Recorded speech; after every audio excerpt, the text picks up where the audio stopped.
Good evening and welcome to another live session. I am Afra from the NanhaGyan team, and today we are hosting another episode of our Women in Pride series.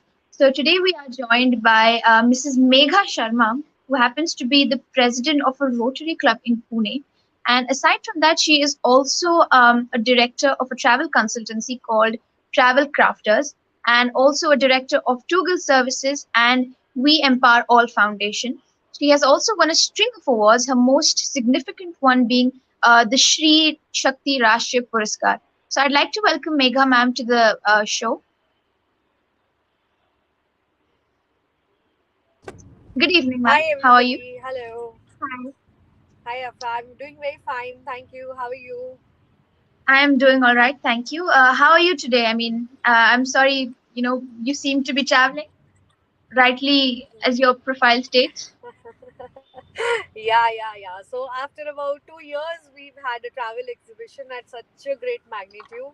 So I'd gone there. I'm in Mumbai right now, and yes, of course, the traveler in me is back, and I love Ah, traveling, and I'm traveling right now. that's lovely. So, ma'am, before I kind of get in, I'd like to kind of know a bit about your consultancy, your travel crafters, and the organizations as such which you are leading, the Toogle Services and We Empower All Foundations. Could you speak about that? All right. So, Travel Crafters is a B2C company wherein we cater to the luxury clientele and to the corporates as well. And anywhere across the globe, wherever you want to travel, we are there to help you, your friends, everybody to travel. Be it cruise lines, be it airlines, be it land packages, we are always there. Well, when it comes to Toogle Travels, it is a B2B tech aggregator platform wherein we are supporting the tier 2 and tier 3 travel agents to get connected to the right people so that they don't lose out on the queries. They get the right kind of guidance from them and right partners work with them, be it tourism boards or the airlines as well. When it comes to We Empower All Foundation, that is the dream foundation, that is the dream project wherein all my dream projects will be taken care of. uh, as you've already said, I had been a president for Rotary Club of Pune Kalyani Nagar last year, and currently serving as the service director. And I'm also into the district position. So serving mankind is there on the blood, and of course through my foundation, I want to take things. Whatever limitations are there, I want to remove that limitations because I'm already global. And through my We Empower All Foundation, we will be empowering a lot of youths, and we are already doing a lot of work in terms of empowering the women in the rural sector. Thank That's you. wonderful to hear. You're welcome. So, do you travel solo or do you often travel with a group? Or do you prefer traveling solo, if I may ask?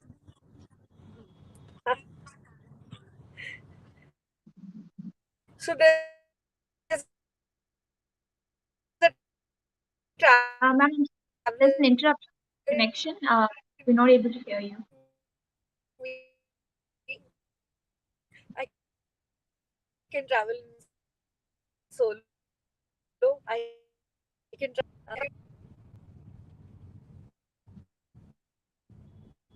Am I audible? I'm sorry. No, actually, you kind of cut off in between. There was an interruption in your connection, I suppose. Could you repeat that answer, please? Sorry. So am I there? Yes, yes, you are Am I there, but there you now? just kind of. Yeah, Yes, yeah. yes, yeah. So We I can hear said you I'm now. a traveler. Yeah. So I said I'm a traveler ever since my teens. So during that time, I had never heard of the concept called solo traveler. Now I can easily and proudly say I used to bunk my classes at times, and since I used to have just a cycle with me, so I used to go and sit in the parks, and I used to go to the gurudwaras, sit, have some solace, go back to the tuitions or come back to the school. But when I got a bike with me, so I used to go to the foothills of Himalayas till Kasauli from Chandigarh, again bunking the classes without letting my parents know. Go sit there, have fun with myself. I used to feed the monkeys and all and come back. So the traveler in me is there. I love solo travel. It gives altogether a new definition to life at times.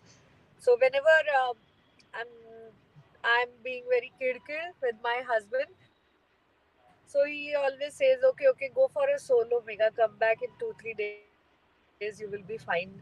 Do everything you've been doing, chick, lot of chick. So, all my friends know the importance of being a solo traveler in me. And with group, of course, I love traveling with the group also, with the friends or with the clients also. At times we travel. We build a lot of goodwill. We build a lot of friendship amongst each other. We work, we party. So it's just I need to travel. Be it group, be it solo, anything. Um, I suppose Am I that audible? has That's a question. great. Yeah, I would like to ask a question. Hello, ma'am. Welcome to the session today. I'm the editor of NanhaGyan's Kids Galaxy magazine. And when you were talking about in your school times where you just used to take the cycle and venture out, and similarly you took your bike.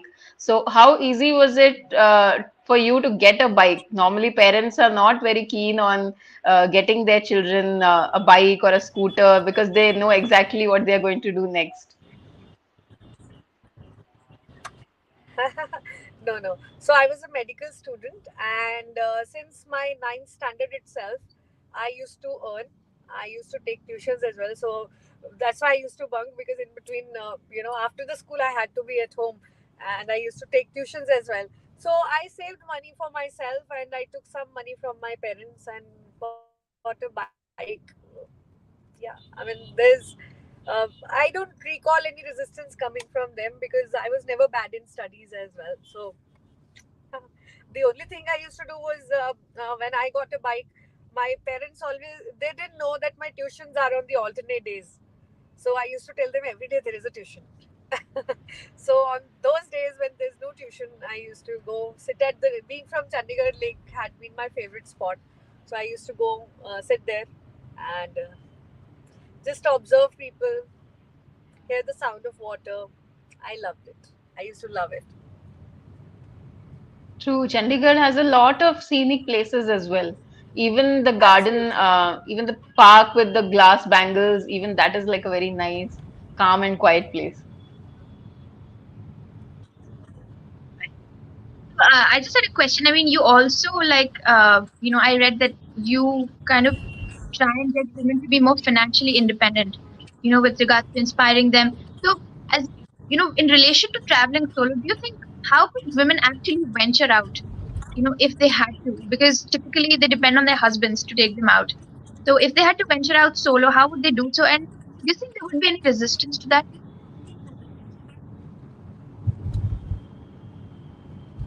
Am I audible? Yes, yes, you are. Okay. So you're saying, husbands, why do you need to ask your husbands? If you are a strong and an independent lady by yourself, you don't have to ask. They already trust you. They Hmm. trust you, that's why you're going out for jobs. They trust you, that's why they are letting you go out for parties also, office parties as well, or maybe even the kitties also. So you don't have to ask them to, give them that confidence or take a permission. They already have that confidence in you. You just have to go and tell them, yes, you can do it. That's it. Once you tell them there is a confidence to travel within you, you already had that confidence when you can, reproduce a child, when you can do a lot of things from childhood. So then why can't you travel alone? Just that you have to tell your husband or your family that do not worry. Whatever confidence I have shown always as an independent person, I will show the same confidence while traveling also, and things will go easy. Just that it's your convincing power that matters. Unless you have a very terrified or a horrifying family, otherwise it's just your convincing power that works. Hmm. So, do you think traveling in any sense empowers women at all? It does empower women. It does build, when I used to travel alone, from 2 years or 3 years back, I always used to come back with the ideas, with new ideas. Hmm. And during the COVID as well, when we were not traveling, still sitting idle, I would not say sitting idle, but sitting alone at home has given us a lot of new perspectives to the life. So when you come back, by traveling or spending time with yourself, when you come back rejuvenated and with new ideas, whatever your current problems are, you can easily solve them. Because in the daily ruckus, you really have no time to think about the problems. You become a problem maker, or you don't become a problem solver. You just keep running. Either you keep running from the problems, or you keep seeking for help or advice from others. But we forget that being a problem solver is a power within ourselves that we have. When we get that solace, when we get that time for ourselves, we can bring in such good ideas that we may not empower others, but we may empower ourselves by becoming a problem solvers for our life. Hmm. Okay. So, That's you were great, talking ma'am. about.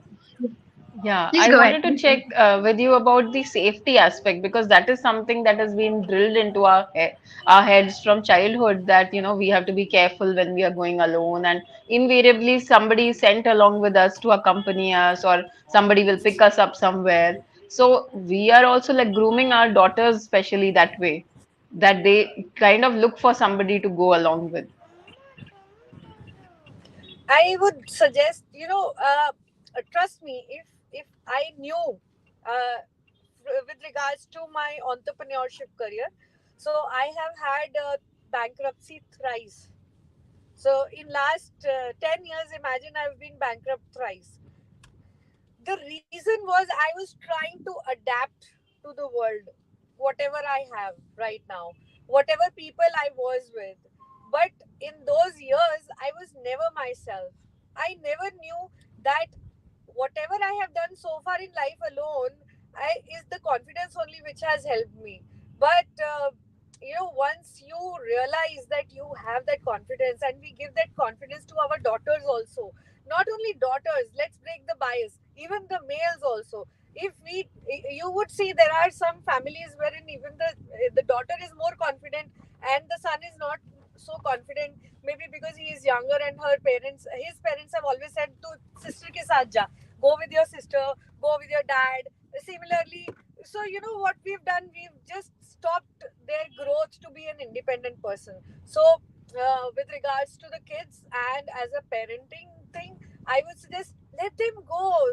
Just give them that confidence that as a parent I am standing or sitting behind you. Don't worry, but be judgmental. Use your decision making powers. Whatever you have learned from the school, whatever you've learned from us, from the family, whatever you've observed, use all that and then make a right decision. So I think once we give them that kind of confidence with regards to our daughters, our sons, they will be, they will do the best whatever they can do in the lives. You see, most of the dropouts from the schools have done such wonderful thing in creativity. They are like biggest of the known celebrities in our country and across the world as well. How they have become celebrities? Because they dropped out from the schools, but they had that confidence in them. Their parents gave them that confidence. Okay, chhod tu padhai, chhod, do what you want to do, follow that passion. So the passion, if that passion is traveling, let them do it. They will come back with a lot of ideas. They will be, someday they will be successful people. Okay. That's a really nice thought, ma'am.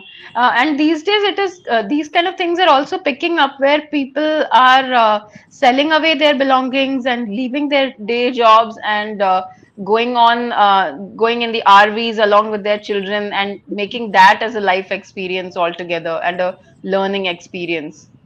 So it just seems a very gutsy move to do that, because not everybody is like, we are all conditioned to look for that stability always, right? See, we have one life. We should live the way we want to live. We should not be governed by others. True, true, true. So, ma'am, since you do seem to be a very avid traveler, I'm sure you must have traveled a lot of places. But obviously during the pandemic, all of that must have come to a stop. And I like to think that travelers are essentially free birds that do not like being caged. So, how did you cope with your mental health in this phase? Okay. So as you rightly said that I had been a past president to Rotary Club of Pune Kalyani Nagar. So I never stopped traveling honestly. I was traveling through online platforms. I was seeing a lot of different cultures as well. In fact, I had become actual globe trotter during the COVID because God knows how many countries I have visited, how many meetings I have attended on Zoom or Facebook Live. So there was no mental stress at all. The only thing I was missing was a solo travel. But yes, as I just said, that I used to sit alone and rethink, rejuvenate myself. I have a cup of coffee, so even that was also being taken care. So my mental health was perfectly all right during the COVID time, and I traveled a lot virtually.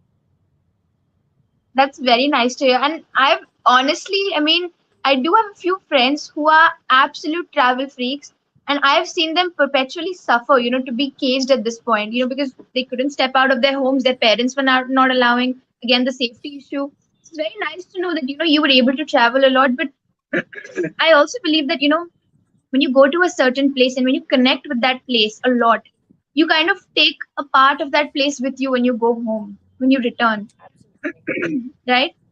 So do you think that in any way can trigger escapism in life at some point? Things are not going well. I'm just gonna run away and go off to my happy place now.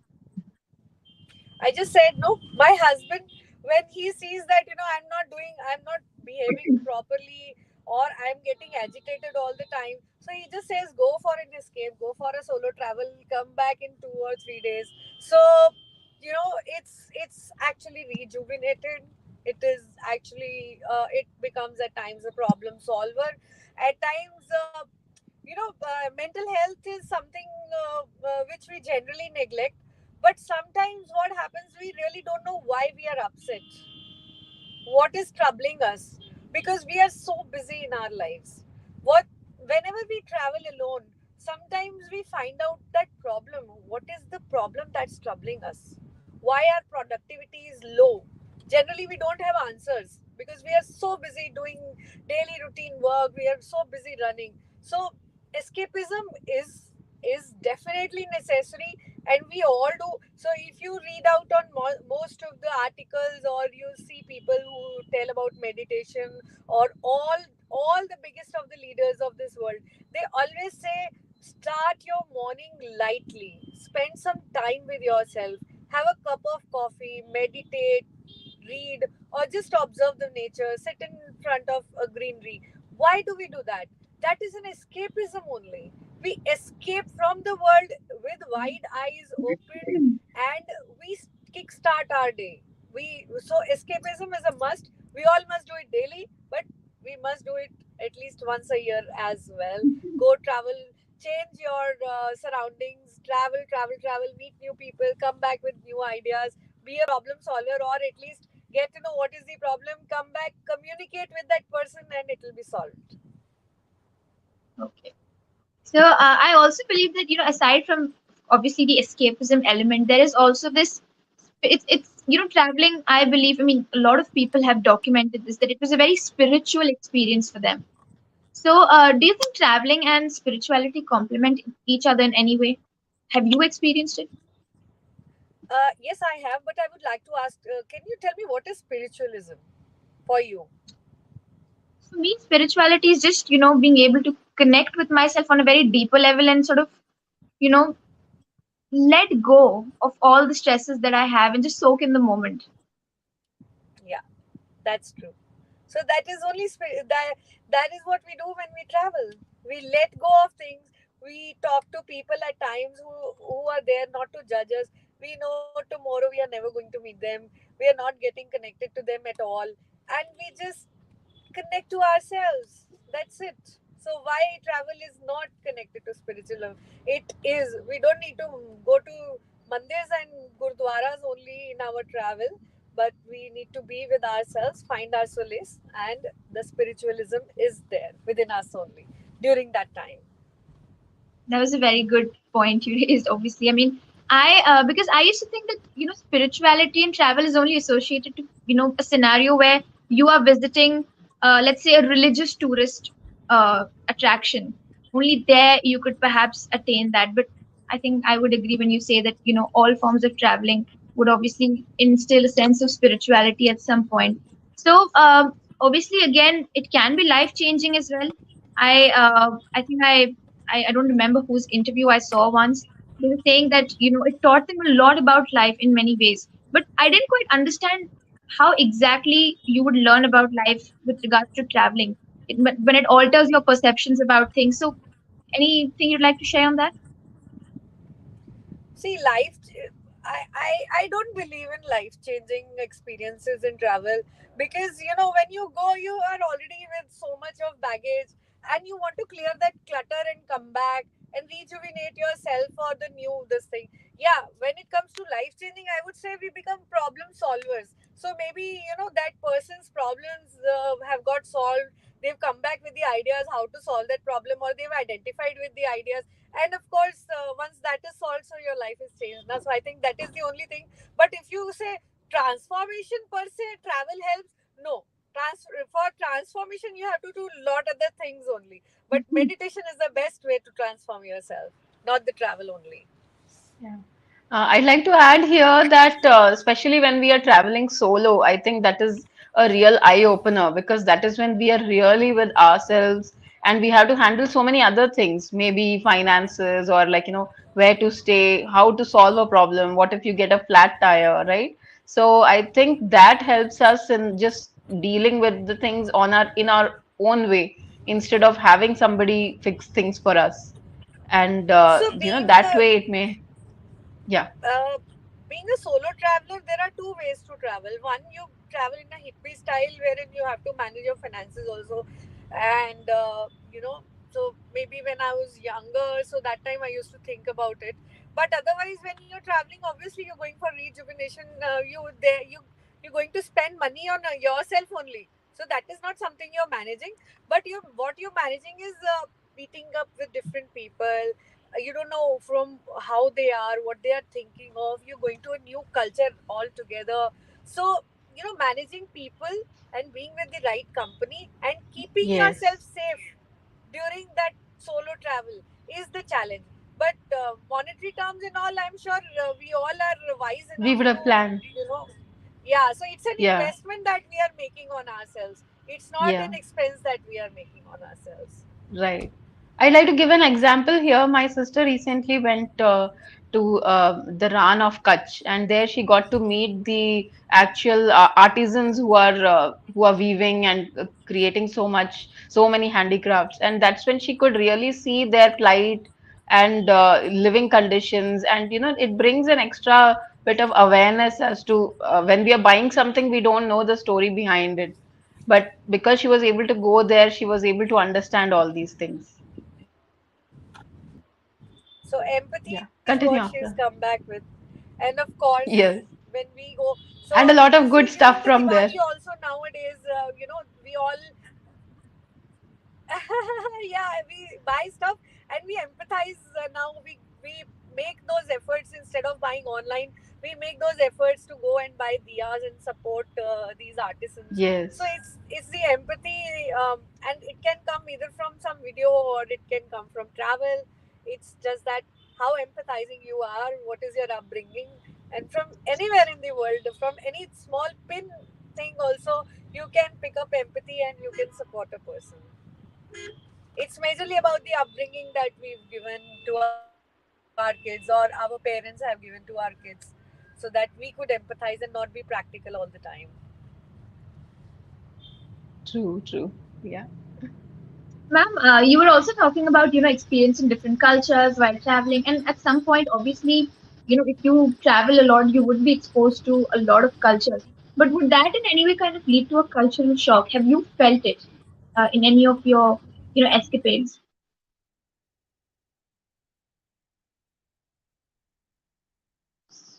I think we've lost her.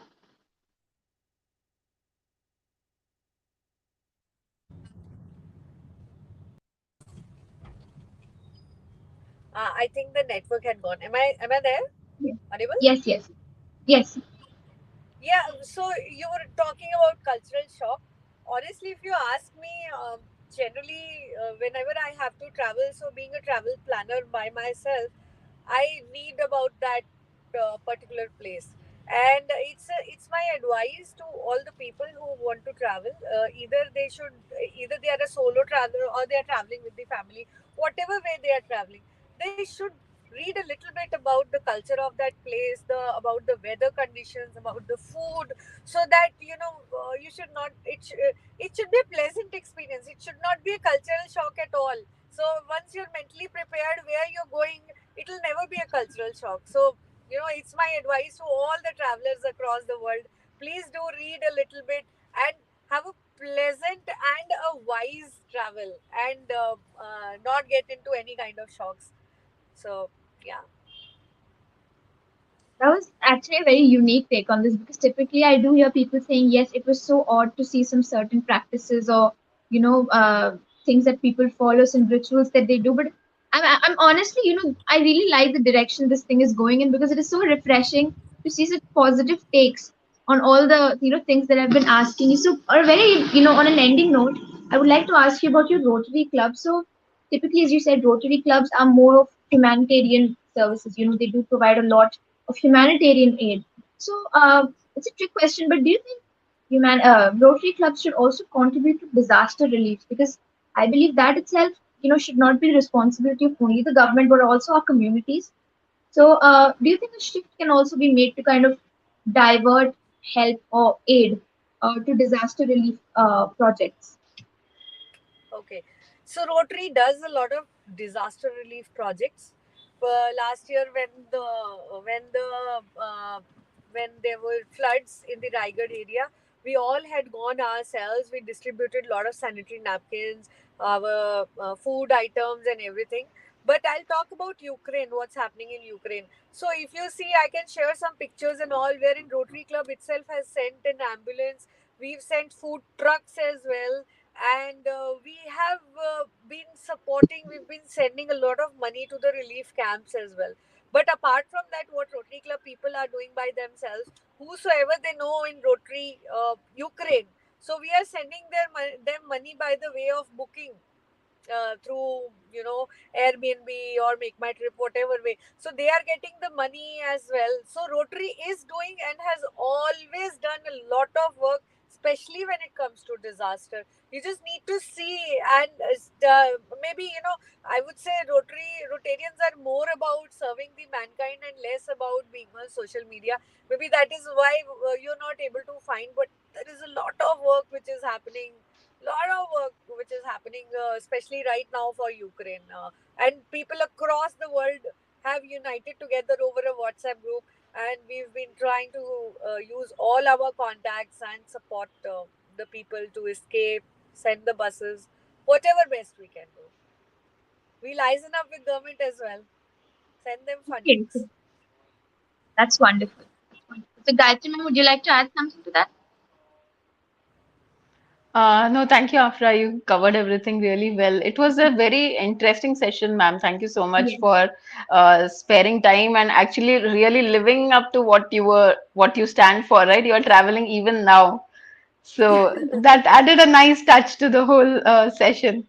So wishing you a lot many journeys and hope that we also get to join in on some of them. Absolutely, Definitely. absolutely. Thank you Thank you so so much, much ma'am. for Thank you so much Yes, for inviting me and having me over. I it was loved an the absolute questions. pleasure. Some were very different, and some new perspectives I myself didn't know that I had. Maybe I've put words to my thoughts through these different questions. So thank you for asking such lovely questions. You're welcome. You're welcome. Okay, so that brings us to the end of our first interview with Megha Sharma, ma'am. Our next guest for today is Mrs. Priyanka Dasilva. Have a nice day, Megha, ma'am. Our next Thank you. guest for Bye the day bye. is Hi. So our next guest for the day is Priyanka Dasilva, ma'am, and she is a wonderful woman. She has strived to bring about a lot of changes in the lives of many, especially women, children, and transgender individuals. So, Priyanka, ma'am, I'd like to welcome you to our show. And is she on screen? Yes. Hello, good evening, everyone. Good evening, Gayatri. Good evening, Afra, if Good I'm evening. Good pronouncing it right. evening. Yes, yes, that's right. Good Yeah. evening. Hi, Priyanka. So nice to Hello, see you. very happy to see Lovely. you. It's lovely to have you here. So, ma'am, I believe you are a social worker and you also go on biking trips occasionally. And your social service, as I said, extends to women, children, and transgender. So, I'd like to know more about your journey and how you got into this. Okay, so first of all, thank you for having me. I hope there's not much of background noise. There's some construction work happening in the background, which I cannot escape. So I have been in the field of social work for the last 10 years. And my Hmm. journey began when I was 18 and I enrolled myself into doing my graduation in social work.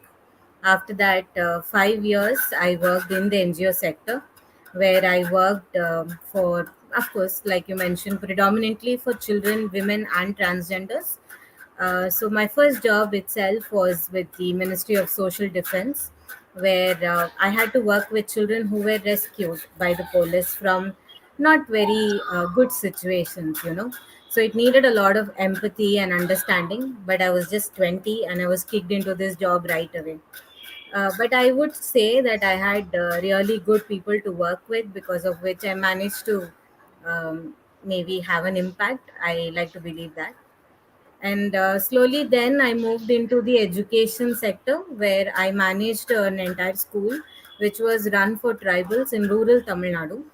So there I had to work even with certain government organizations, like you have Sarva Shiksha Abhiyan, which is a part of the government education program. So I had to work with them. I had to go to tribal villages and convince their parents to send their children to school, not because we would give them education, but because we could give them food. And it was really difficult for me as a 21-year-old to understand why we were marketing food and not education per se. But then eventually I managed to learn about the way this world works and how things are.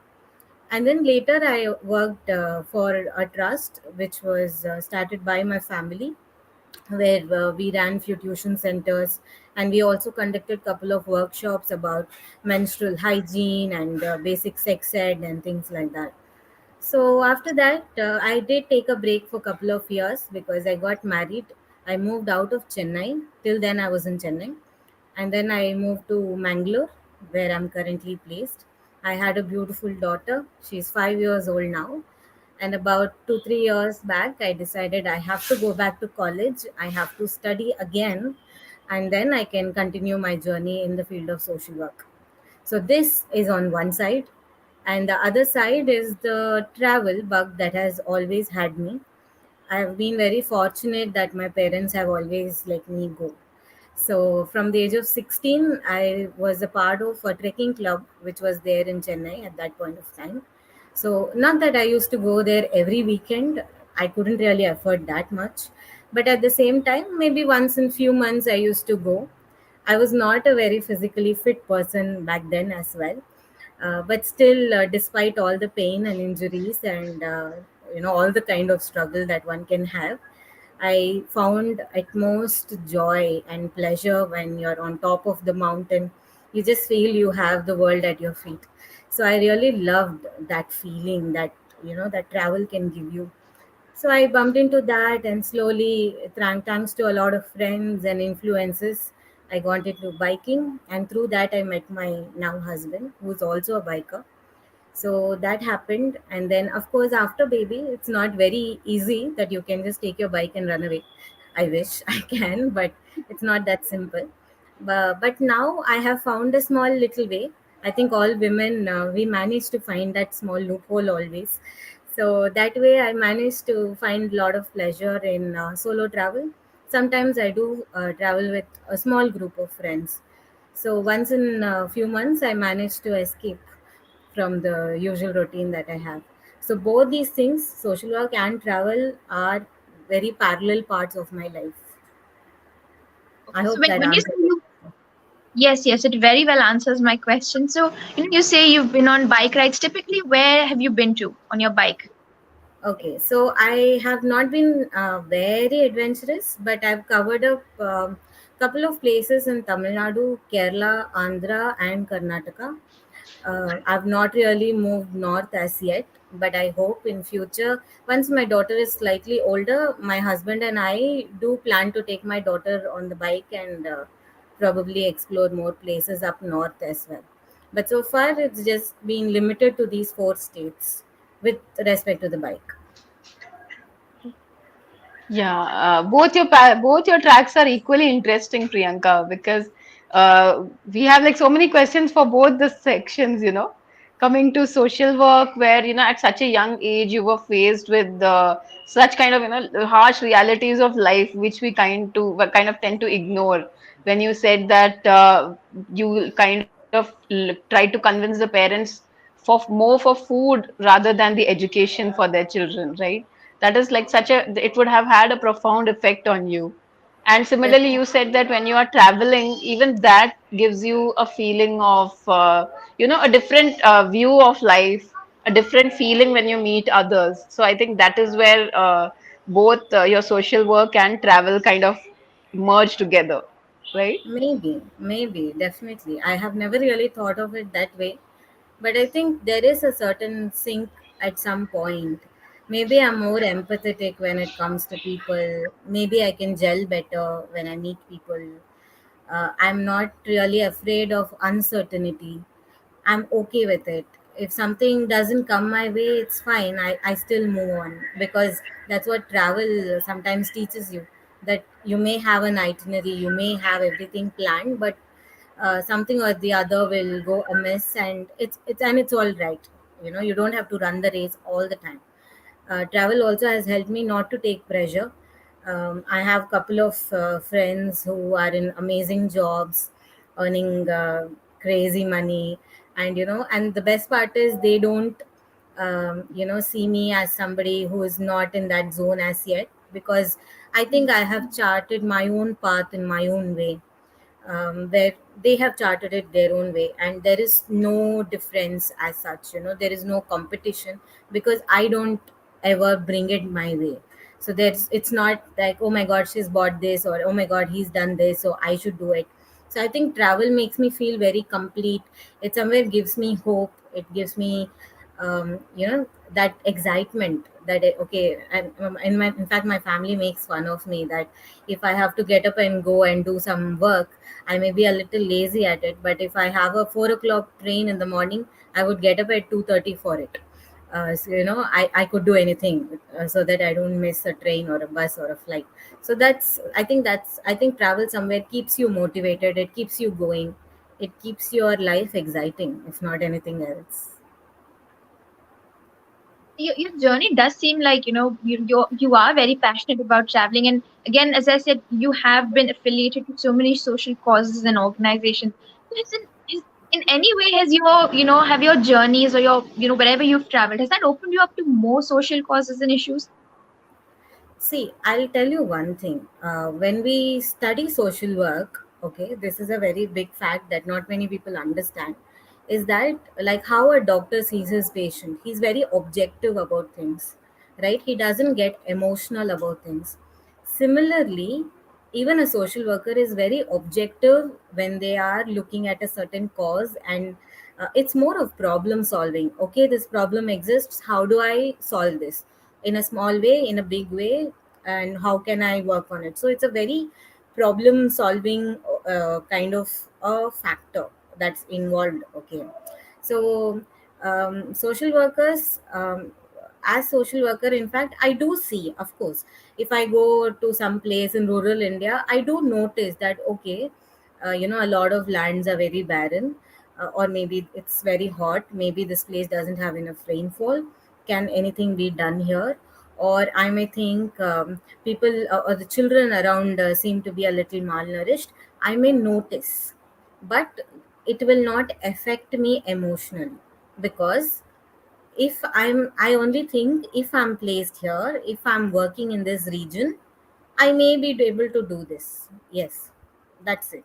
But we don't get very emotional about it. Whereas if you're in social service, which is different from social work, what happens is you may take your decisions from your heart completely. So that is a very big difference.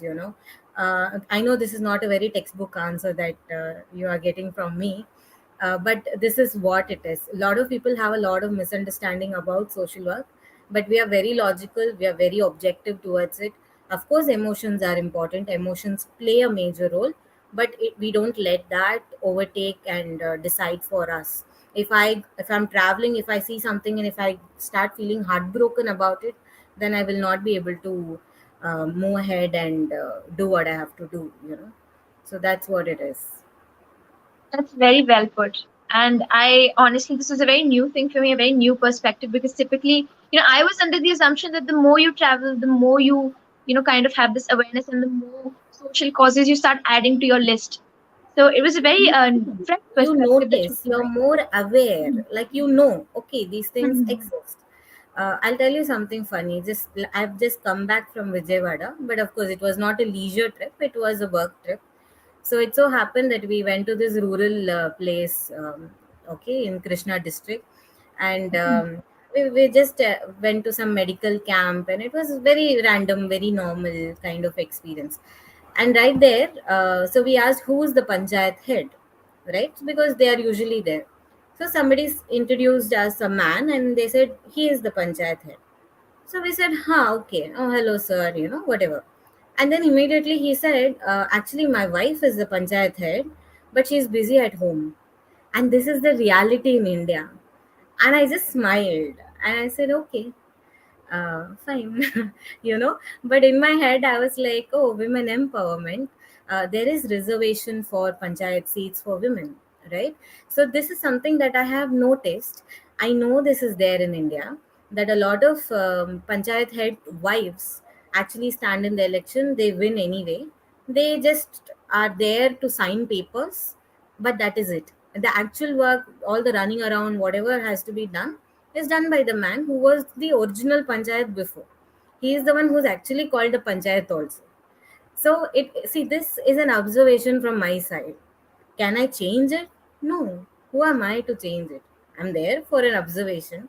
Maybe if I'm placed there, if I have the power from the side of the government, then I can intervene. Can I let it influence me? No. I know that this exists, and today I'm telling you. Next few days, as in when I remember or something related to this comes up, I may just share it with somebody and say, guess what, this is happening. And that is it. At some point, somewhere, somebody may work on it. But can we be too, positive about it? I don't think so. So I think we need to be very neutral and not very emotional about things. There may be some people who may create one scene there, no, saying, "How dare you? Mhm. Where is your wife? Bring her here." But does it really matter? No, it doesn't. So these kind of things happen. Okay.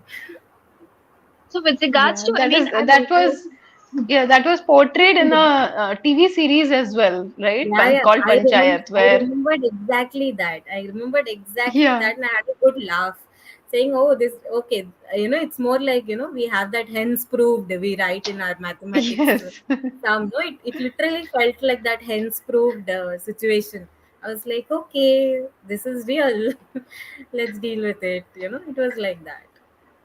True. But you brought up a great point that you have to be empathetic at the same time. You cannot take it too much to heart because these things are really like, when you look at the situations, anybody is bound to be like, feel upset about it or really touched or it may be heart wrenching. But to help them, you have to think practically more than emotionally. So that was Very a true. great point, which was like Afra said, even I wasn't aware. I always thought that social work means you have to be like 110% involved with like, Yeah. everything, your work as well as your soul and like, really committed. But like you said, it may not be possible to actually solve problems that way. We are all human, we all need to know when to draw a line, that understanding is very difficult to get, and somewhere social work education helps us gain that insight. In fact, I don't know how much you know, but in our curriculum itself, 50% is theory, 50% is practical, which means we work for organizations right from day one of our college. So we go, we see, it's literally drilled into our system to have an understanding. But of course, sometimes there are situations, it's not like we are heartless. I'll tell you an incident. My first job, I was only 20. I was naive, vulnerable, but and I also had to work with children who were sexually abused. They were rescued from brothels, child pornography cases, and very disturbing things. But as a 20-year-old, I was thinking I was able to manage it pretty well. And I worked there for about a year's time. Now, after 1 year, it so happened that one of my friend called me up and she told me about an incident that she personally went through, which was a sexual abuse situation. And without my own knowledge, and I just reacted saying, huh, theek hai na. Okay, I just said, huh, it's all right. And then she said, what's wrong with you? And she cut the call. And that's when I realized somewhere the idea of sexual abuse was getting normalized for me in my head. And that Mhm. is going to be a problem for me, for my sensitivity. So I was very disturbed because it was one of my close friends, and I should not have reacted that way. So I told my boss, I told her this happened and I'm feeling very bad about it.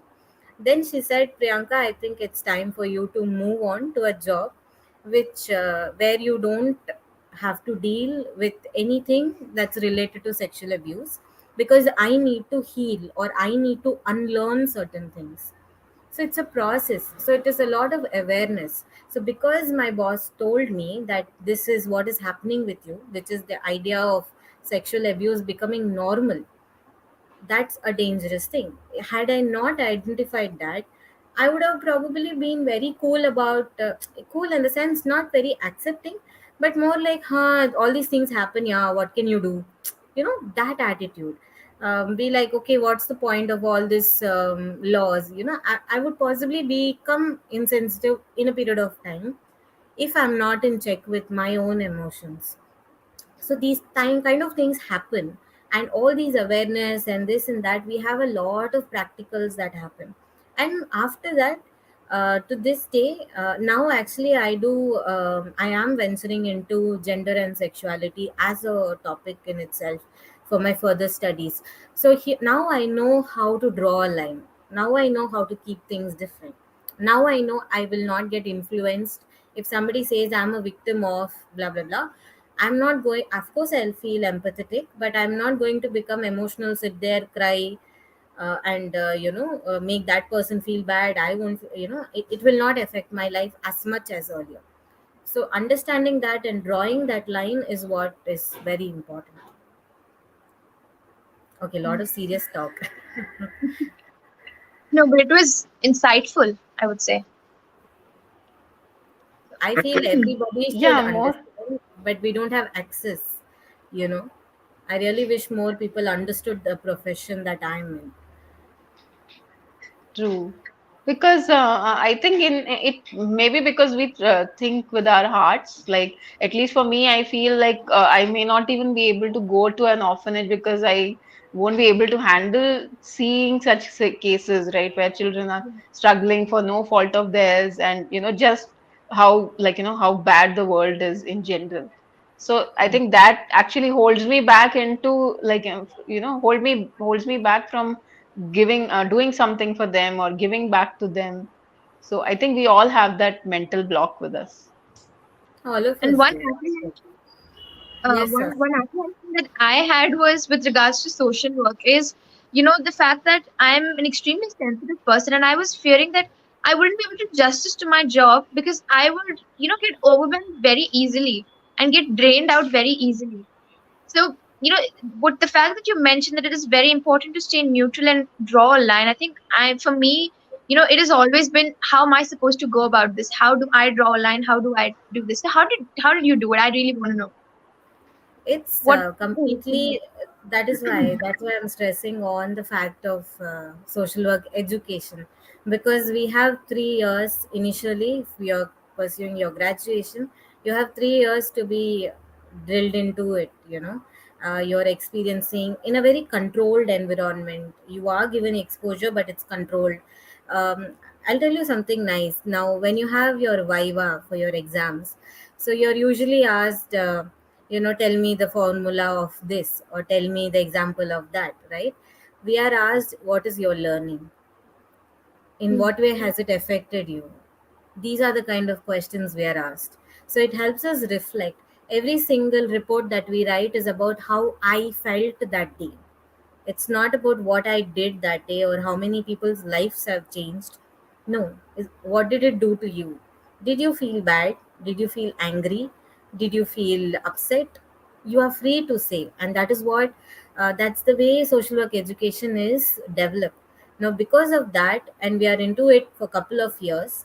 In fact, actually, one is not supposed to work with very serious cases right in the first year of working. But when I joined in, there was lack of manpower, and somewhere my boss felt I'll be able to handle it, and so they took me in. Otherwise, they wouldn't really send a 20-year-old to go and talk to a victim of sexual abuse. And we don't ask for details. We are not having this notepad and we're like, okay, tell me what happened.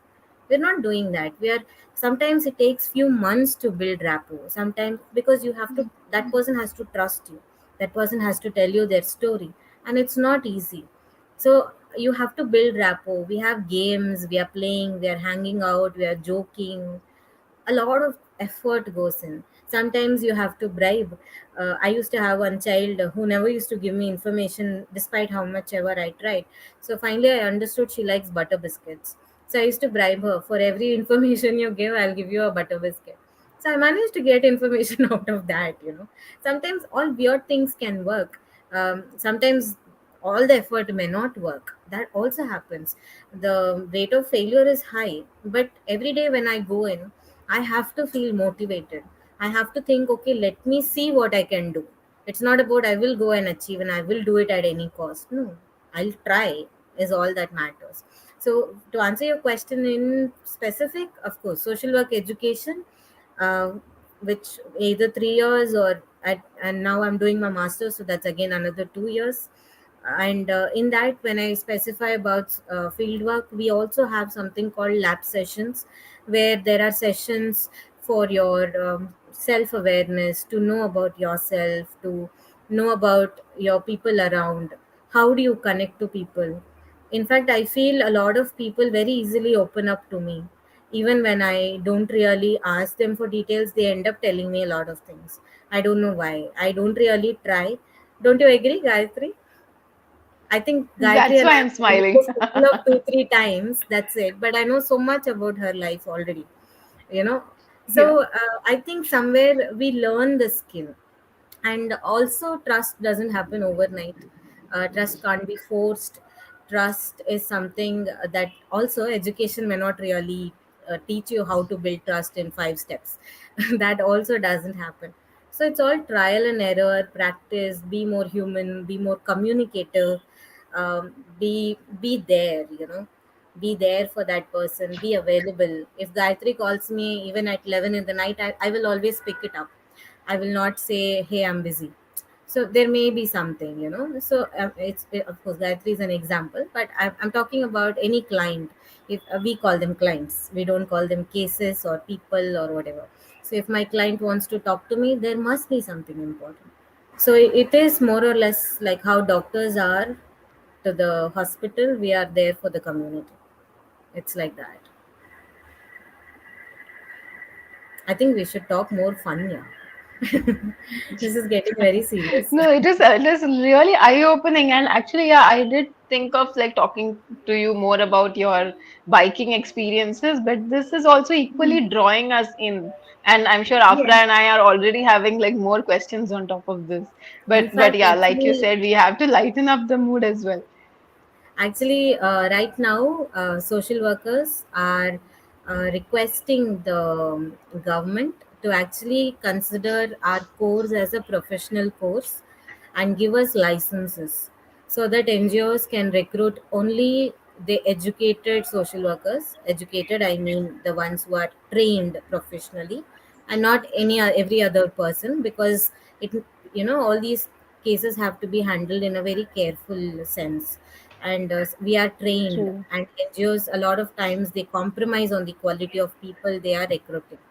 So that, and then licensing and so many other things. So right now we are struggling, but we are trying our best to gain some votes, and we're trying to be there. We're trying our representation in the Lok Sabha right now.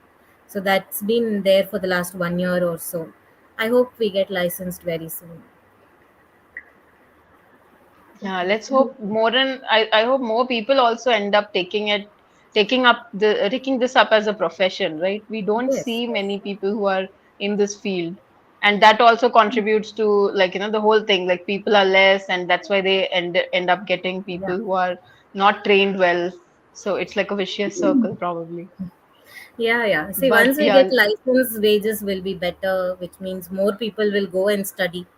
Now they think it yeah. to be like a very passive profession. Nobody takes me seriously sometimes. They think, ah, you're just a social worker. There's a lot of confusion between social service and social work. So that also happens. Yeah. Yes, Right. Afra, But I okay, can now I totally think agree. we have to switch gears to Yes, yes, biking. travel. Looking at the your experiences, right, from 18 onwards, you were like you have been dealing with people going through so many things, and like you said, even though it may not have affected you directly, but how did it actually impact your sense of going out alone, or did you feel that, should I even step out alone? How did you decide to go on your solo biking trips? What gave you the courage to feel that, okay, I can manage on my own? Okay, so of course we all know about cases like Nirbhaya and all of those things. That does affect our confidence to a certain extent, I'm sure. But I feel, when you're traveling and you feel and see, all it's not always that, oh, I want to go solo so that I can prove something to the world. It's not necessarily that. In fact, one of the I think the first solo trip that I did on my bike was just Chennai to Bangalore. It was just 350 kilometers, not a big deal, for the biking community. It's not a huge thing. And I was supposed to go with two of my other friends. They dropped out at the last minute, and I didn't want to drop out. So somewhere my ego told me that, why are you waiting for them? You go. What is there? Sometimes a little arrogance, a little risk taking, but of course calculated risks can help. So I decided I will go. And I, of course, usually people take about 6 hours or less to go to Bangalore from Chennai. But I took my own sweet time. I didn't go fast. I was here, there, everywhere. I stopped for chai couple of times. I went in a very relaxed way, knowing very well that I would anyway reach before the sun sets. So I had planned my trip that way. So I might have taken time. I did take the risk of going alone, but I knew I would still reach in time. And the moment I was reaching, there were already people there who were coming to pick me up from a certain junction. So even that was sorted. So I knew where I was going, and I knew there is safety anyway. And let me tell you that among the biking circles, so far at least, I have never ever felt unsafe. Never. I have traveled with a group of boys. I have traveled alone. I have never felt unsafe. And another thing with biking groups is that we have certain WhatsApp groups, thanks to all the networks possible. So every 50 kilometers, we know there is somebody or the other. So if there is an emergency, suppose there is a breakdown, or suppose I'm feeling sick, or whatever, I can always drop in a message, and I know that help will reach me anyway. They would find me. So that kind of confidence is something that comes from the biking community overall, which is amazing, and I think, to be able to trust these amazing men also is something that we need to learn. Not everybody in the world out there is bad. I think we need to trust there is humanity, there is safety. Take calculated risks. It's all right. Of course, I mean, I will not tell you that, oh, every trip of mine was very smooth and I had a lot of fun. No. Once, in one of my trips, I remember there was this guy who was constantly following, and he was coming in between my way. and and I only thought, oh my god, what trust he has on my braking skills, because if I don't brake on time, I would hit him and he would also get injured. So that was my thought, I was like, and then I stayed calm, I didn't react.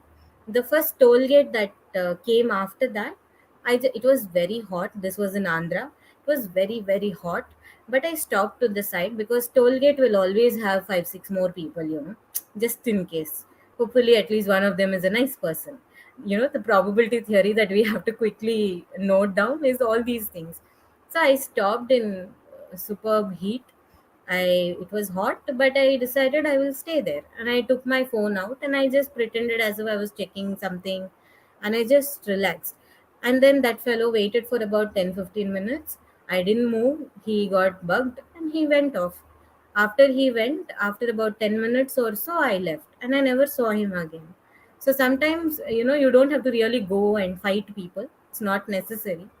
If you can stay where you are and just be calm, use your brain, try and see how you can get help and where, that's more than enough.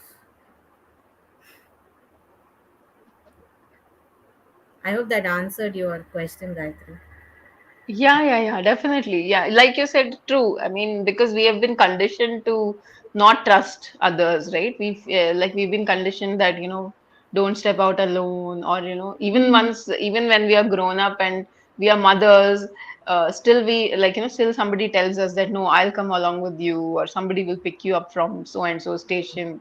So we are also tuned that way. We are conditioned that way that even taking a step of our own, sometimes we have to think and really make up our minds to do that.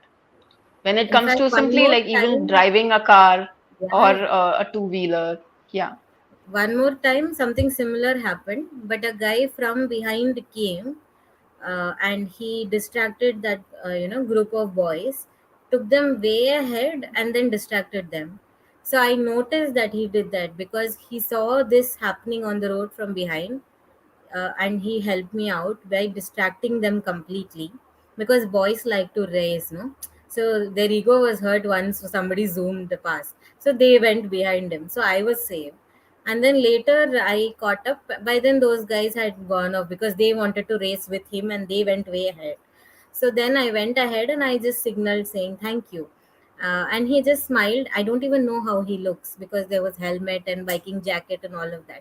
So he just gave a thumbs up and I gave a thumbs up and it was done.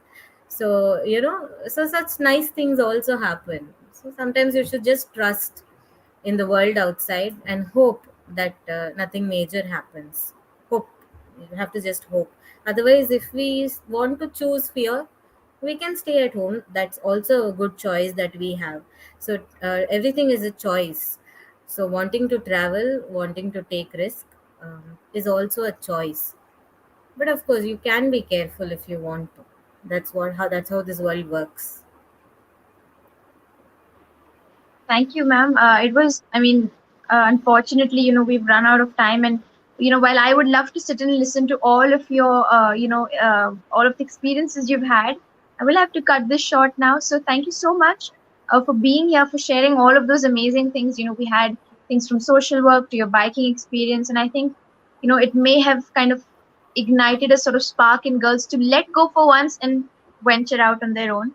So it was an absolute joy to have you here and listen to you speak about your things.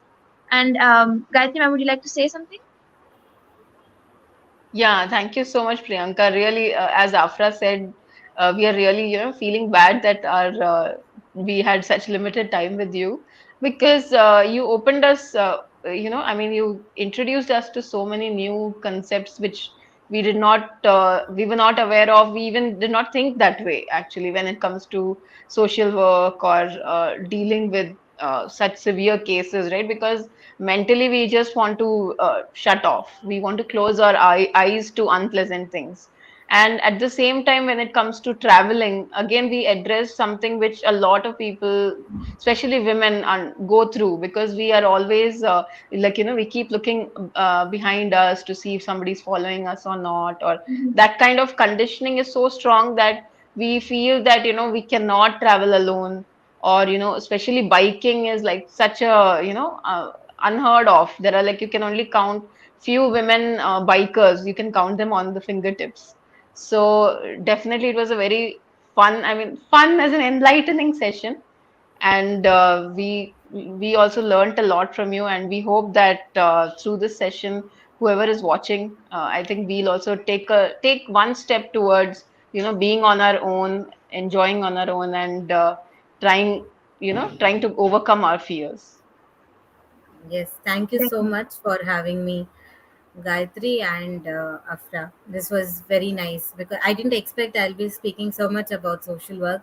I was in this Yeah. mindset that I'll be talking more about travel, but this has been fun. So I will save your numbers and I'll keep in touch with you, Afra, for sure. Yeah, Thank thank you you. so much. Priyanka, we are so NanhaGyan Foundation also mainly they work for women and children and parenting mainly. So I'm sure there are many common things between your work and the work that we do. So we would love to get in touch with you and see how we can work together. Definitely. Anytime. Anything for you. Thank you so much, Priyanka.